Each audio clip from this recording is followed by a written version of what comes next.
В эфире телеканала «Итоги дня», в студии Надежда Саханская. Здравствуйте. В начале выпуска об основных темах. Завершается прием заявок от участников СВО на кадровую программу «Якутия. Земля героев». На сегодня поступило более 500 заявок с разных районов республики и даже из других регионов страны.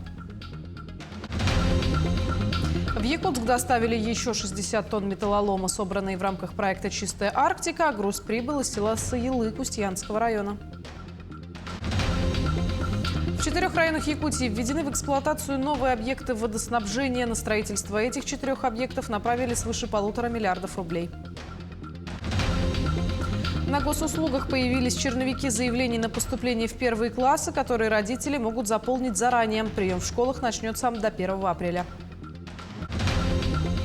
Зимние виды спорта набирают все большую популярность у жителей Нерюнгринского района. А с открытием в поселке Чульма нового современного крытого катка самым востребованным стал конькобежный спорт.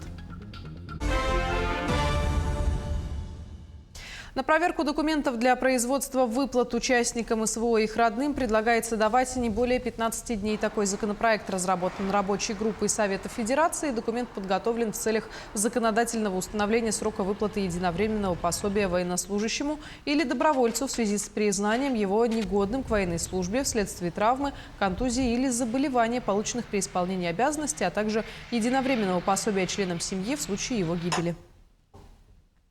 415 участников СВО и членов их семей трудоустроили в Якутии. Всего за помощью в Центр занятости обратились 733 человека. Из них 155 были направлены на профессиональное обучение. Кроме того, продолжает работа по оказанию других мер поддержки военнослужащих. А с 10 марта свою работу начала комиссия Государственного совета России по вопросам поддержки ветеранов боевых действий и членов их семей.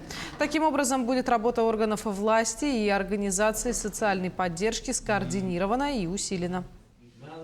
Так, на сегодня 177 семей получили возможность газифицировать свой жилой дом. 607 родителей военнослужащих прошли санаторно-курортное лечение.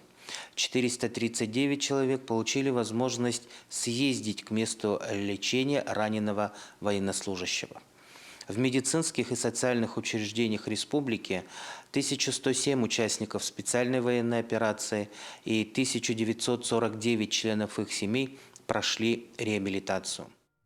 21 марта завершится прием заявок от участников СВО на кадровую программу «Якутия. Земля героев». По словам эксперта проекта Натальи Кашперской, на участие в нем поступило более 500 заявок с разных районов республики и даже других регионов страны.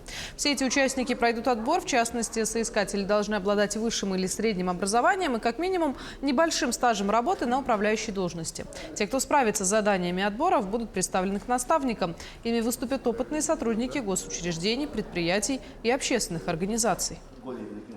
Отбираем при этом и всего 25 человек. Но понимаем, что все остальные – это тоже те люди, которые хотят быть полезны, которые тоже хотят адаптировать себя к мирной жизни. И поэтому для них мы тоже готовим определенное предложение. Это будет обучение в дистанционном формате для того, чтобы на следующий год, уже прокачав свои какие-то определенные управленческие компетентности, люди помогли подать документы повторно. Впервые в рамках республиканского молодежного фестиваля «Мусустар» прошли мероприятия «Чистой Арктики». Сессия волонтерского движения с участием руководителя проектного офиса федерального проекта Андрея Нагибина. На сессии рассказали об уникальных экспедициях в самые отдаленные и труднодоступные локации. Познакомились с планами на 5-й сезон этого года. По словам организаторов, в этом году в Якутии продолжится работа по очистке территории. Планируется провести акции в Булунском, Анабарском, Верхоянском, Алайховском и Устьянском районах. А старт проектам этого года дадут в Абыйском Улусе. У нас вот есть большой проект «Лед тронулся». И мне ребята из Сикси говорят, вообще-то Мусустар лед тронулся так-то по-хорошему.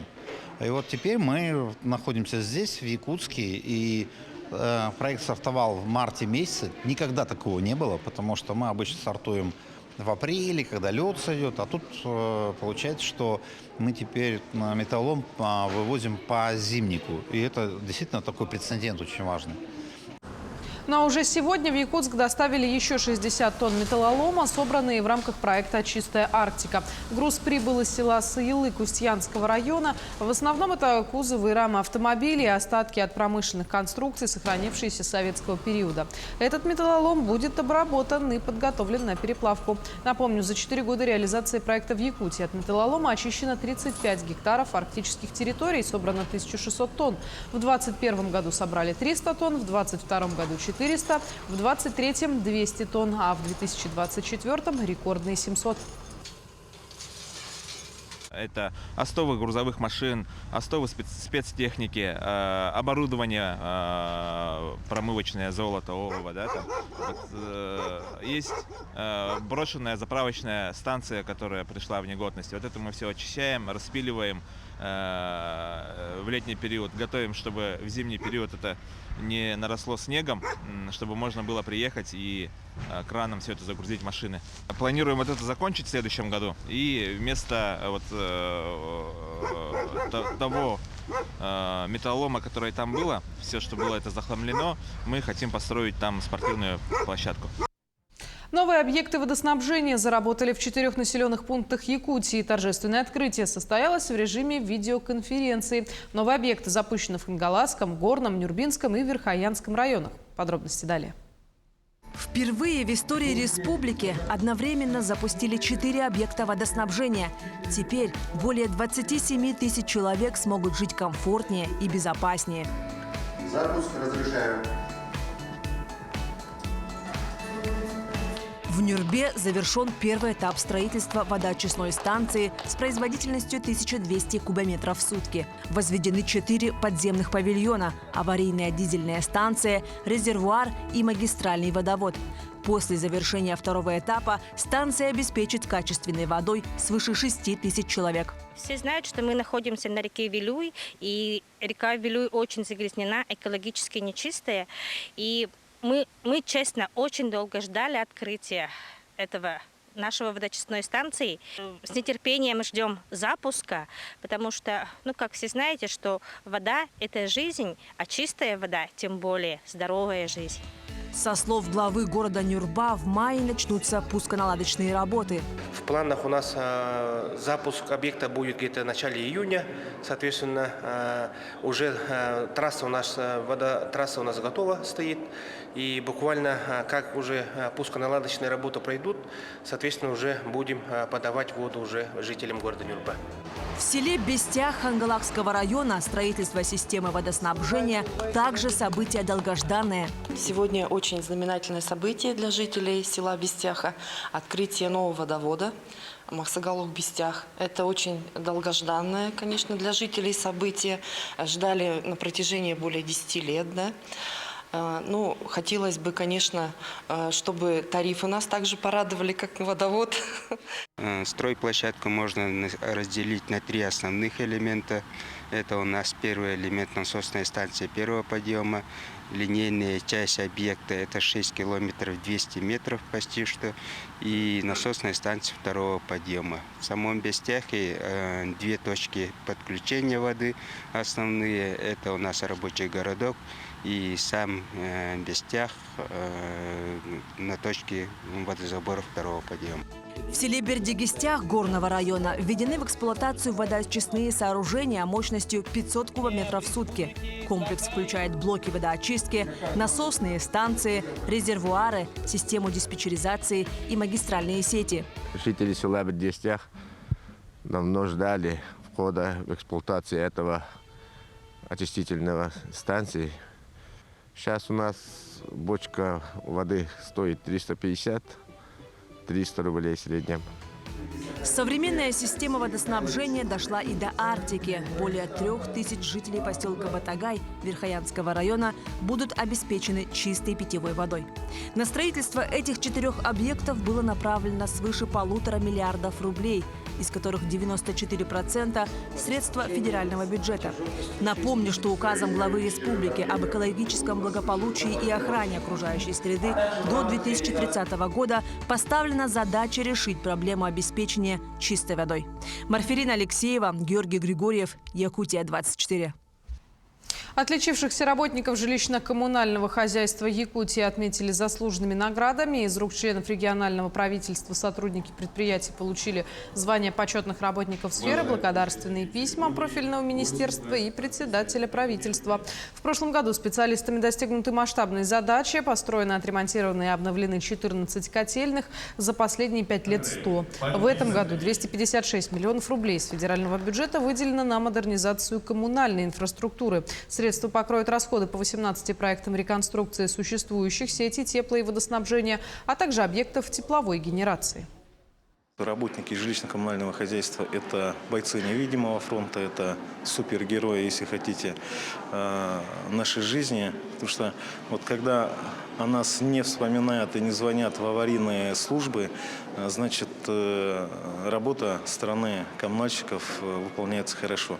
Хотелось бы так, чтобы население о нас вспоминало только хорошими и теплыми словами, да, значит, мы, выполняя свою работу, предоставляли качественное предоставление коммунальных услуг для того, чтобы наши жители жили в тепле и уюте. В Якутске состоялось очередное заседание Совета Ассоциации оленеводов мира. Участники обсудили состояние оленеводства в регионах, а также поговорили о ходе подготовки к 8-му конгрессу, который запланирован в Монголии в 2026 году. Согласно уставу, в Совет Ассоциации входит по 2 представителя со всех оленеводческих регионов мира. Основная цель их работы – это поддержка профессионального, культурного, социального и экономического отношения между оленеводами. Благодаря взаимосвязи укрепляется работа по развитию традиционного занятия. Вопрос закрепления оленьих пастбищ, к примеру, по республике Саха-Якутия у нас это порядка 80 миллионов га, из которых официально оформлена только очень небольшая часть. То есть, соответственно, вопрос закрепления оленьих пастбищ, вопросы взаимодействия с недропользователями, поскольку мы знаем, что сейчас интенсивно развивается промышленность, геологоразведка в северных, именно в арктических территориях. И в связи с этим, конечно, возникает необходимость наилучшим образом организовать взаимодействие, сотрудничество с промышленными компаниями, с оленеводческими хозяйствами. С 1 апреля начинается первый этап записи детей в первые классы. Как подать заявление и какие документы нужны для поступления, расскажет Эржена Гармаева.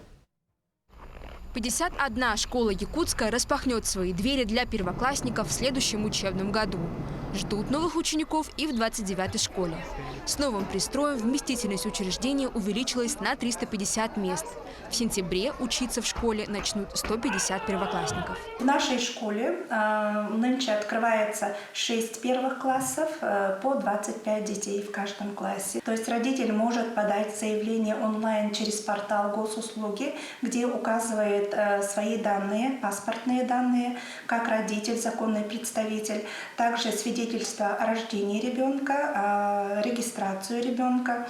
Значит, если имеет льготу, и если у родителя есть еще ребенок, который обучается в этой школе, родной брат или сестра, то есть тоже указывается свидетельство о рождении данных детей.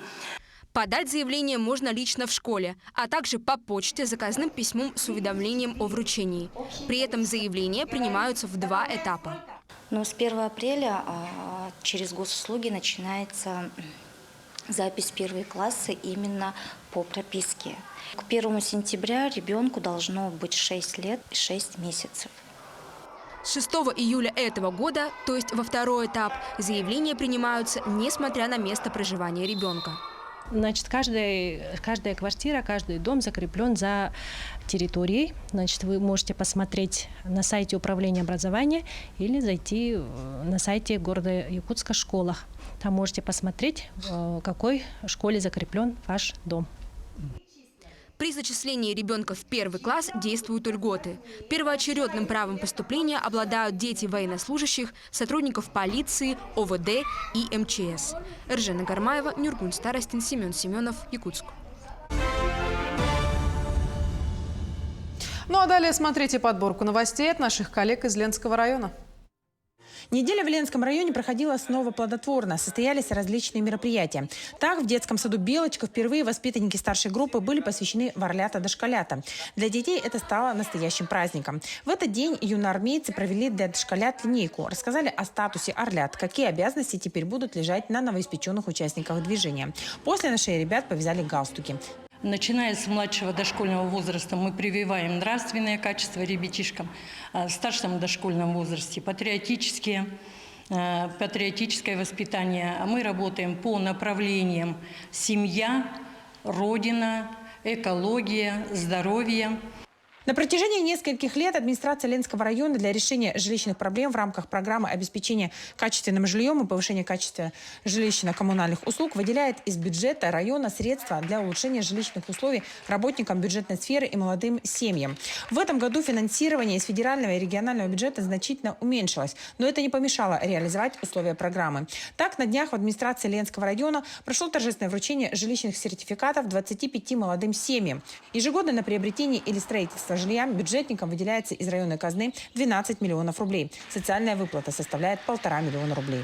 В 2025 году сертификаты на приобретение жилья получило 23 семьи. Социальная выплата рассчитывается индивидуально в зависимости от количества членов семьи и утвержденной стоимости 1 квадратного метра.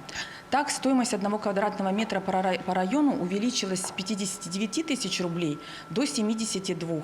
В связи с этим социальная выплата в 2025 году в среднем на семью из 4 человек составляет 1 800 000, из 3 человек 1 400 000 и из 2 – 1 000 000 рублей. Ленская ЦРБ пополнилась новыми специалистами. В прошлом году к своим обязанностям приступило 4 молодых врача. Одна из них, Анжелика Кучумова, врач-невролог, приехала, точнее вернулась в Ленский район в прошлом году после окончания ординатуры. Сначала трудоустроилась в поликлинику «Кедр», а после девушку позвали в отделение неврологии, так как заведующая уходила в отпуск, другой замены не было. Делаю осмотр, неврологический осмотр больных. Поступают у нас инсультники. Инсультникам нужна первичная специализированная помощь, такие как отправка, экстренные больные, отправка в телемедицинскую консультацию. Анжелика, уроженка Ленского района, окончив институт по специальности педиатрия, после ординатуры по неврологии приехала на малую родину к родителям, чтобы жить и трудиться на благо родного края. Девушка не ожидала, что получит еще и солидную поддержку как от республики, так и от района. Средства Анжелика еще не потратила, пока не знает на что. Решила, что деньги будут ждать большого дела. Поддержки рада, мечтает встать на очередь на получение служебного жилья, строительство которого начнется уже в следующем году. 30 миллионов рублей ежегодно из бюджета района выделяется на модернизацию здравоохранения. В прошлом году на эти средства был приобретен новый рентген-аппарат и 54 специализированные кровати для отделения неврологии и терапии. В Ленском районе работает муниципальная программа здравоохранения, и она работает долгое время. И ежегодно мы получаем помощь по программе около 30 миллионов рублей. И благодарю главу и команду за поддержку. У нас в плане в этом году приобрести за счет муниципальной программы аппарат УЗИ экспертного класса и также приобретение компьютеров для первичного звена и для стационара. Такими были события уходящих дней. Эта неделя тоже обещает быть продуктивной. Светлана Валеева, Виталий Андреев, Ленск.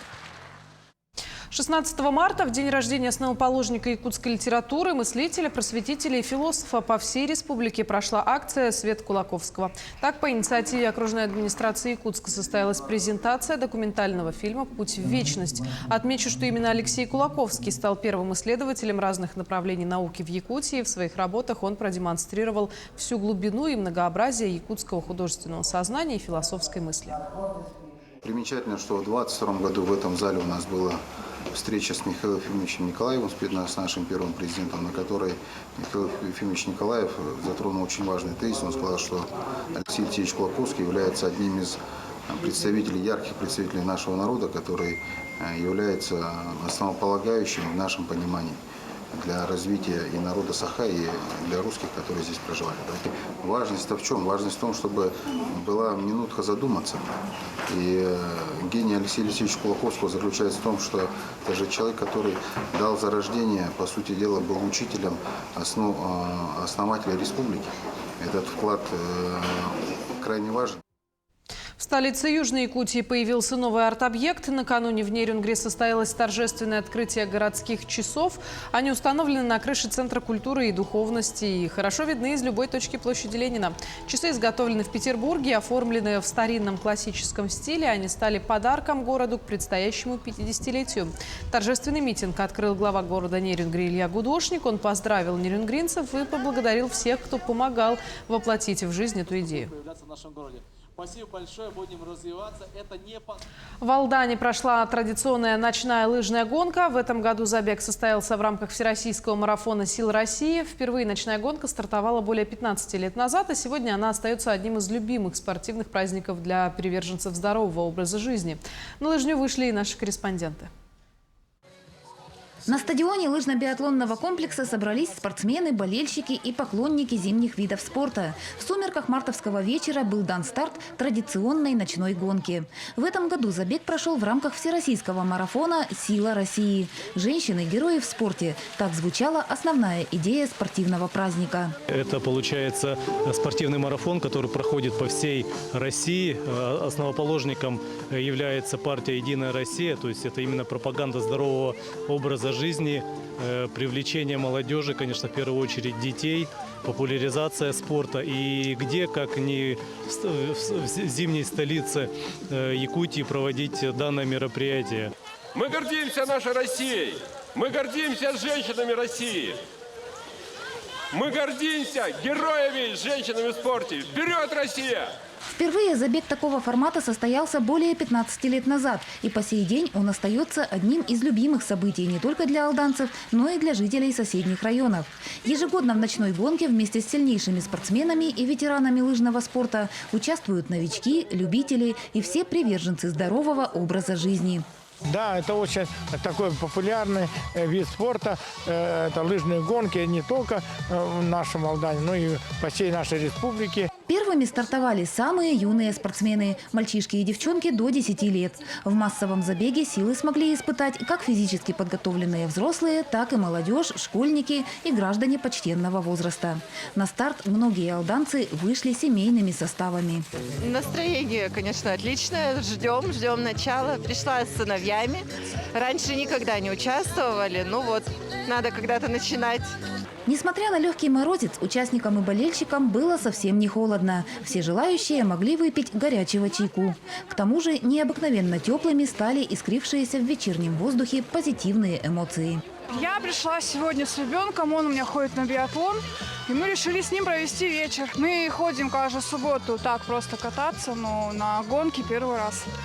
В ночной гонке силы попробовали порядка 150 человек. В массовом забеге проигравших не было. Все участники получили грамоты и памятные сувениры. Татьяна Вахнина, Сергей Шипачев, Александр Лукин, Алдан. Зимние виды спорта набирают все большую популярность у жителей Нерюнгринского района. А вот с открытием в поселке Чульман нового современного крытого катка «Антрацит» у юных чульманцев появилась возможность заниматься теми видами спорта, которых раньше в районе не было. Среди них и конькобежный спорт. Подробности в материале далее.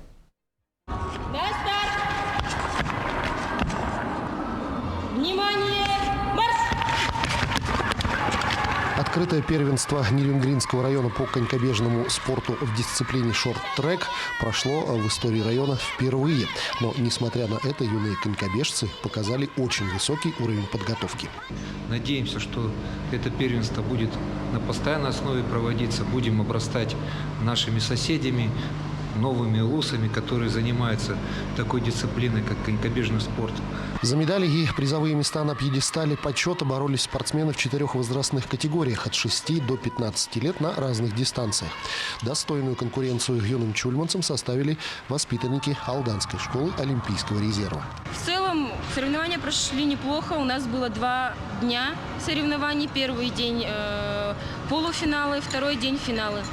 В принципе, дети показали неплохие результаты. К нам приезжали гости из города Алдан, ученики спортивной школы Олимпийского резерва. Тоже заняли места, забрали у нас медальки, получили призы. В принципе, все очень хорошо. Безусловно, среди участников первенства были те, кто только делает первые шаги в конькобежном спорте. Но во время некоторых забегов коньки буквально плавили лед, и на финише спортсменов разделяли доли секунд. Ну, поначалу было, конечно, сложновато, нервничала, но потом все прошло нормально. Сначала я пришла, потому что было интересно попробовать для себя, чем заняться, и походила и стала ходить теперь, уже продолжать. Понравился вид спорта. Впереди у юных конькобежцев упорные тренировки, участие в новых соревнованиях, а значит и новые медали самого высокого достоинства. Иван Лазаренко, Вадим Барашков, Нерюнгри. К этому часу все. Мы следим за развитием событий. Оставайтесь с нами.